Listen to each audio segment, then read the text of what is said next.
بسم الله الرحمن الرحيم. طبعا كثير من الناس تصاب بالسعال، والسعال معروف طبعا هو حالة شائعة. وعموما أي واحد يصاب بالسعال فراح يروح طبعا للصيدلية أو ياخذ، أو الطبيب ياخذ علاج. وبعدين هذا العلاج هو عبارة عن أنتيبيوتيك، وبالتالي بعد فترة يشوف نفسه أنه ما دا يصير زين. بعدين يروح يغير الدواء، وأيضا ياخذ فترة والحالة تزداد سوء. وبعدين تتطلب أنه يراجع طبيب أخصائي ويعمل تحاليل وإلى آخره. والطبيب نفس الشيء، وراح ينطيه نفس ما انطاه بالصيدلية، راح يكتب له العلاج وربما يضيف عليه طبعا كورتيزون. وبالتالي أنه هذا هو وجد الحل أخيرا. راح للبيت طبعا أخذ الأدوية وحسب التوصيات، لكنه ما صار زين. ويبقى ما يصير زين وما يصير زين أبدا. فبعدين تتطور الحالة، وبعدين يراجع طبيب آخر يقول له أنت عندك هذا مشكل ربو. وهذا الربو طبعا شنو سببه؟ ما راح يقول لك الطبيب شنو السبب، لأنه ما يعرف. ف يقول لك احتمال فيروس سترين قوي، فراح ينطيك جماعة الفايروثيلين، الثيوفيلين سوري، والفنتولين وموسعات القصبات، واللي عبارة عن بخاخ، وهذا معروف الكورتيزون.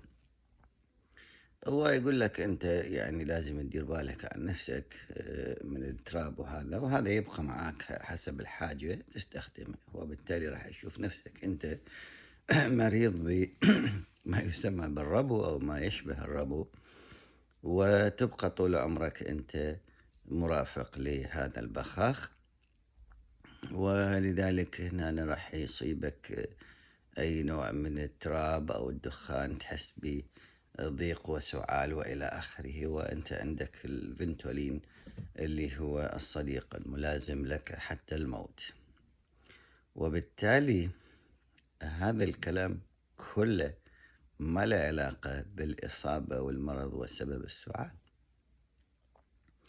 لأنه عموما هي إذا كانت الإصابة فيروسية فالأنتيبيوتيك هو مو حل. وإذا كانت الإصابة بكتيرية، وهذا احتمال، فأيضا هو الأنتيبيوتيك هو مو حل. لأن إحنا الأنتيبيوتيك بكل الأحوال مثل ما متفقين أنه الأنتيبيوتيك هو راح يقتل الميكروبيوم اللي هو مصدر المناعة الطبيعية، ومصدر فعاليات وتفاعلات الجسم كلها معتمدة على الميكروبيوم.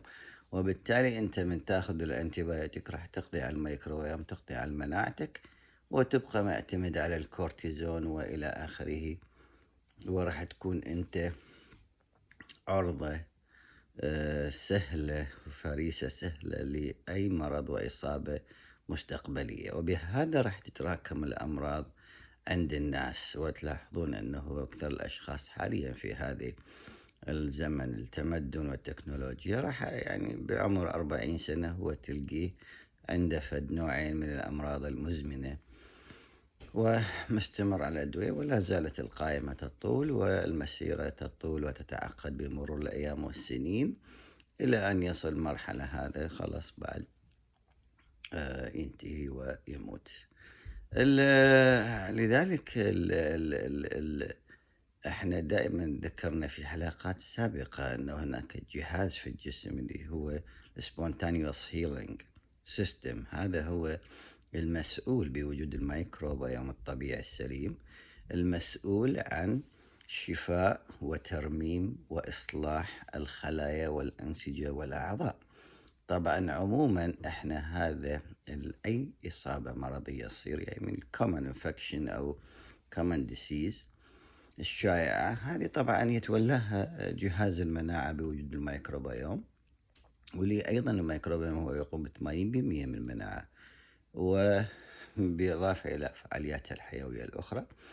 ولذلك راح خلال هذه 10 أيام إلى أسبوعين تقريبا أي إصابة مرضية راح تعالج تلقائيا، هو يسموه spontaneous healing system، نظام الشفاء التلقائي، لأن الله سبحانه وتعالى أودع في هذا الجسم كون كامل من الجيوش اللي والخلايا والمراقبة والجينات والدي ان اي والانزيمات والميتوكوندريا والميكروبيوم الى اخره، فكلها تشتغل 24 ساعة على مدار الساعة، وفي كل ثانية مثل ما قلنا احنا اكو 37 مليار تفاعل كيميائي، فهذه كلها راح تصلح الامور وبالتالي انت راح تشفى من المرض. لكن الورقة اللي لعبها الطب الاوروبي هو هذه النقطة، انه انت من راح تاخذ دواء آه، تشوف نفسك انت بعد اسبوع او 5 ايام او 10 صرت زين، انت الدواء ما سواك زين، الدواء ما له علاقه، اذا كانت اصابه فيروسيه فهو انتي بايوتيك ما له علاقه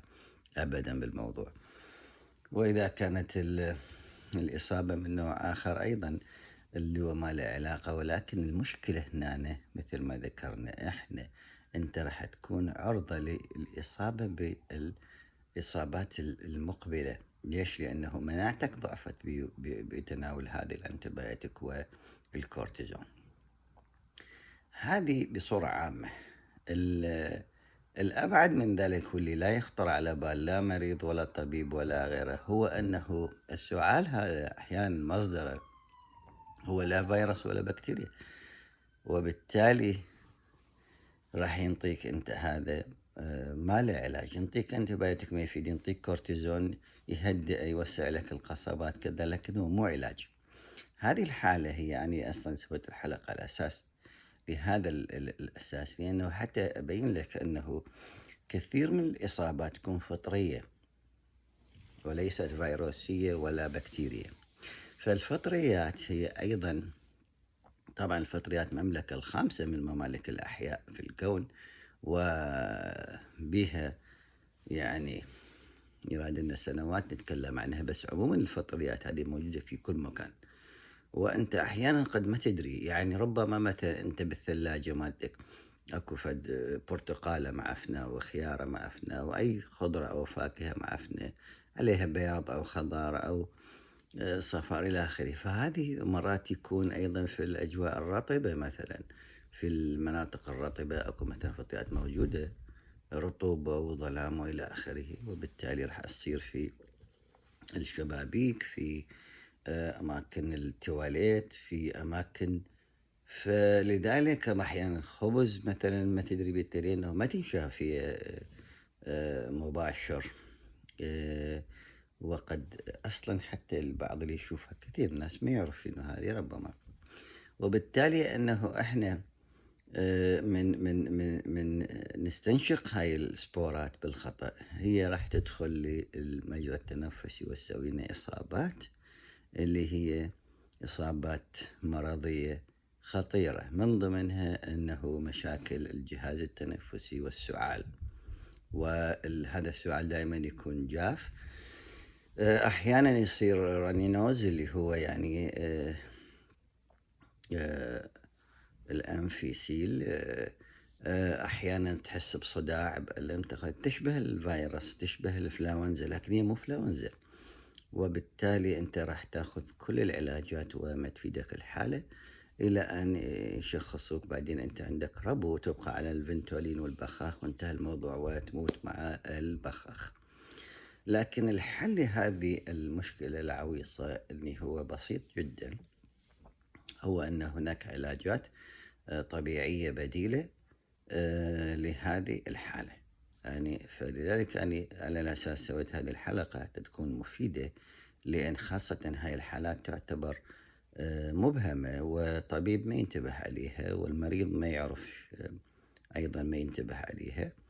والعلاجات اللي تعطى هي إما أنتيبيوتيك أو كورتيزون، وكلاهما مضر للجسم، لأنه دائما إذا أكو إصابة فطرية وناخذ أنتيبيوتيك أو كورتيزون راح يزيد الإصابة، لكن الكورتيزون يخفي الأعراض، لكن بعد فترة ساعات وأيام ترجع أكثر، مرات شهور ترجع أكثر. فالحل ببساطة هو أنه هذا النوع من السعال اللي هو ما يتعالج بهاي الأمور، وأعراضه مثل ما قلنا تشبه إنفلونزا، لكنه أنت تاخذ قضايا مثلا تختلف وتطول، طبعا بالمناسبة تطول. الشيء الثاني قد يكون أنت ما منتبه، لأنه دائما الإصابات الفطرية تبدأ بعد حوالي أسبوعين من الإصابة بالسبورات الفطرية، تحتاج أسبوعين حتى تظهر أعراضها ومرات أكثر. فبهيج حالة احنا راح نلقي علاج فعال جدا، لأنه بالمناسبة أنا ليش دا أذكر هذا الشيء وطولت عليكم، لأنه الحالات اللي شفناها واللي عشناها أنه ناس عايشة على البخاخ الكورتيزون، ويقول لك عندي رب. هو ما عنده رب، هو مجرد عنده سبورات بالصدر، فطر. وهذا أكثر الفطريات طبعا شيوعا هي الأسبرجيلس، أسبرجيلس إما نيجر أو فليفوس، أحيانا الترناريا، فطر الترناريا، أحيانا ميوكر. هذه أنواع الفطريات اللي تجي وتدخل وتبقى مستقرة في الجهاز التنفسي، وراح تسوي لنا هاي المشكلة العويصة اللي هي يسموها التحسس أو الربو إلى آخره. فالعلاج بسيط جدا، وقد يطول لمدة يعني 10 أيام أحيانا، لكن هو علاج فعال ونهائي، خلصك من هذه المشاكل السعال والخنقة وضيق النفس، ومن تشتم الروائح تبدي تسأل وهكذا. فأول شيء تجيب طبعا المكونات لهذا العلاج. هو عبارة عن موجود في المطبخ دائما. احنا بالمناسبة يعني بالنسبة لنا من خلال معرفتنا بالنباتات الطبية، هناك 70,000 نبات طبي، هو وتشريحه وفسيولوجيته ونموه ومنشأه والمواد الفعالة البيه والميكانيزم وفكشن المواد وإلى آخره. فهذه كلها احنا نعفيكم منها، نجيب لكم النباتات الشائعة اللي موجودة حتى في المطبخ أو في أقرب عطار عندك. ولذلك دائما نستخدم علاجات بسيطة سمبل حتى توفر للجميع. عبارة عن حبة سوداء، زعتر، حلبة، بردقوش، ملسة. الملسة طبعا في بعض الدول يسموها لويزة، والقريص اللي أيضا في بعض الدول يسمى الحريق أو الحراق، احنا نسميه القراص أو القريص. إذا صار عندنا حبة سوداء، زعتر، حلبة، بردقوش، ملسة، قريص. هذول نجيب نسب متساوية، أحجام متساوية من كل منهم، نطحن كل واحد منهم لوحده في طاحونة البن في المنزل، ولا نشتري مطحون أبدا من العطار. وبعدين نخلطهم خلط متجانس 100%، ونحطهم في عبوة نحفظها في المطبخ على درجة حرارة الغرفة. بعدين نجيب عرق السوس. عرق السوس إما نجيبه باودر أو نجيبه أحيانا يكون شظايا من الجذر، يكون مقصقص إلى قطع صغيرة. ممكن نستخدم 5 إلى 6 قطع صغيرة من شظايا مسويها طبعا شياف يعني خلينا نقول. فهذه إما تأخذ ملعقة كوب من المطحون، أو تأخذ 5 إلى 6 من هذه القطع الصغيرة، وتغليها في قدح ونصف ماء لمدة 10 دقائق. نغلي عرق السوس لوحده، راح نغلي لمدة 10 دقائق على نار طبعا. في بداية الغليان راح نخفض النار شوية على مود لا يصير تبخر شديد، ويبقى في حالة غليان بمكانه. بعدين من هذا الخليط السابق اللي خليناه في عبوة على جنب، ناخذ مقدار ملعقة كوب ممتلئة، ونضعها في قدح زجاجي فارغ، ونسكب عليه نسكب عليه مغلي عرق السوس، ونحركه شوية ونغطيه بغطاء زجاجي محكم لمدة 15 دقيقة إلى 20 دقيقة، مو مشكلة. بعدين نصفيه خلال منخل، يصفى خلال منخل، وبعدين نشرب من هذا. تقريبا نحتاج إلى 3 إلى 4 قدح في اليوم. 3 إلى 4 قدح في اليوم. هذا هو جزء فعال من العلاج. مع هذا الجزء الفعال نحتاج إلى أشياء أخرى، لأن الإصابات الفطرية إصابات مستعصية وصعبة للعلاج، ليست مثل الفيروس والبكتيريا. فهنا أيضا نتناول ملعقة طعام زيت جوز الهند العضوي الطبيعي، ملعقة طعام على الريق صباحا، وملعقة طعام قبل النوم ضروري، لأنه جوز الهند يعتبر من المواد الأنتي فانجل قوي، لأنه يحتوي على كابروليك أسيد ولينوليك أسيد، وبالتالي أنه إحنا نقضي على الفطر هذا بأكثر من طريقة. هذا المستحلب وزيت جوز الهند. وأيضا نتناول يوميا مرتين فص ثوم مع زبادي، لأنه اثنيناتهم يشتغلون ضد الفطر، اللي هو الأليسين مادة الفعالة بالثوم، والمواد الأخرى السلفيت. وبنفس الوقت عندنا بالنسبة للزبادي هو بروبايوتيك طبيعي، اللي هو أصلا بكتيريا نافعة هي تحارب الفطريات والفيروسات والبكتيريا المرضية. هذه أساسيات في العلاج. يبقى آخر شيء هو أنه زيت الحبة السوداء. زيت الحبة السوداء فعال جدا. الحبة السوداء بشكل عام فعالة ضد الفطريات. زيت الحبة السوداء ندهن منطقة الحنجرة والصدر صباحا ومساء، إضافة إلى شيء أخير اللي هو استنشاق زيت الحبة السوداء. شلون نستنشق هذا؟ نحضر قدر ستيل أو ستيلس ستيل وليس ألمنيوم، ونخلي به تقريبا 1.5 لتر ماء عادي من الحنفية، ونتركه يغلي على النار. بعد الغليان مباشرة نضع مقدار ملعقة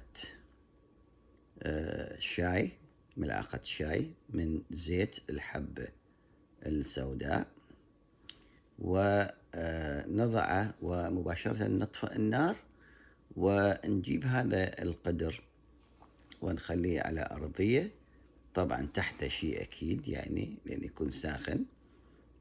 نحطه في مثلا احنا نسميها صينية أو أي قاعدة، ونقعد نجلس مقابله، ونغطي أنفسنا بشرشف كبير بحيث ننعزل عن الهواء الغرفة الخارجي، يكون الجو كله مشبع ببخار زيت الحبة السوداء، ونقعد نستنشق نفس عميق أكثر من نفس، يعني مدة 5 إلى 7 دقائق إلى 10 دقائق حسب إمكانيتك.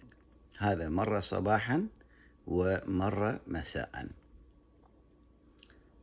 بعدين نقطة مهمة جدا، أنه من نخلص هاي فترة الاستنشاق من نخلص لا نفتح الشرشف مباشرة، لأنه راح يكون فرق في تيار الهواء، لذلك لازم شوية شوية نرفع الشرشف، شوية شوية ننتظر دقائق إلى أن يتعادل الجو بين داخل الشرشف والبخار وبين الجو الخارجي للغرفة، لأنه مرات يصير تيار وهذا مو يعني غير جيد. وبالتالي تدريجيا احنا نعادل الهواء الداخل مع الخارج، وخلاص نرفع الشرشف ونخلص. هذا طبعا علاج فعال جدا لأي إصابات بالمونري اللي هي صدرية بالفطريات، لأنه مثل ما قلنا احنا كثير من هذه الحالات تعتبر على أنه ربو أو أنها التهاب مزمن أو غيره، لأنه الأطباء ما ينتبهون على موضوع الفطريات، ويعتبر الإصابة هي فيروس أو بكتيريا. طبعا هذا علاج فعال جدا. وأنا أيضا حاط بديل للناس اللي عندهم ارتفاع ضغط الدم. ارتفاع ضغط الدم طبعا عرق السوس مشكلته ممنوع لأصحاب الضغط الدم المرتفع، ولذلك هناك اكو علاج بديل. احنا نجيب فصين ثوم مع قدح كبير حليب سائل لبن سائل بقري، ونغليهم لمدة 10 دقائق على نار هادئة، لأنه ينسكب الحليب لازم ننتبه. وهذا الحليب أيضا نفس طريقة ذاك نسكبه في قدح زجاجي. هذا القدح الزجاجي يحتوي على شنوة؟ على خليط من مطحون، كل من بذر الرشاد، نعناع مجفف، زعتر، حلبة. هذولا نفس ذاك العلاج الخلطة، نطحن كل واحد منهم على جنب، وبعدين نجمعهم في عبوة ونخليها، وناخذ من هذا الخليط ملعقة كوب ممتلئة، ونحطها في قدح زجاجي فارغ، ونسكب عليه مغلي الحليب بالثوم فقط، يعني بدون ما ننزل الثوم يبقى وأيضا نغطيه لمدة ربع ساعة إلى 20 دقيقة بغطاء زجاجي محكم، وبعدين نشرب هذا أيضا بمعدل 3 إلى 4 مرات باليوم. هذا علاج فعال جدا لحالات السعال المستعصية واللي شخصت على أنه ربو أو غيرها، ونتمنى الصحة والسلامة للجميع بإذن الله. شكرا لإصغائكم، وأرجو أن تنشر هذه الحلقات لأنه كثير من الناس تحتاج إلى هذه المعلومات، وبارك الله فيكم.